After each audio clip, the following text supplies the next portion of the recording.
パッと光って咲いた花火を見てた。きっとまだ終わらない夏が曖昧な心を溶かして繋いだ。この夜がついて欲しかった。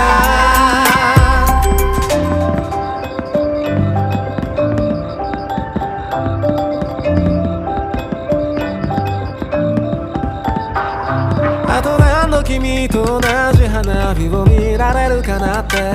笑う顔に何ができるだろうか。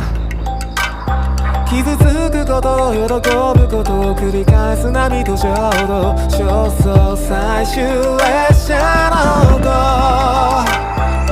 何度でも言葉にして君を呼ぶよ。波間を選びもう一度どう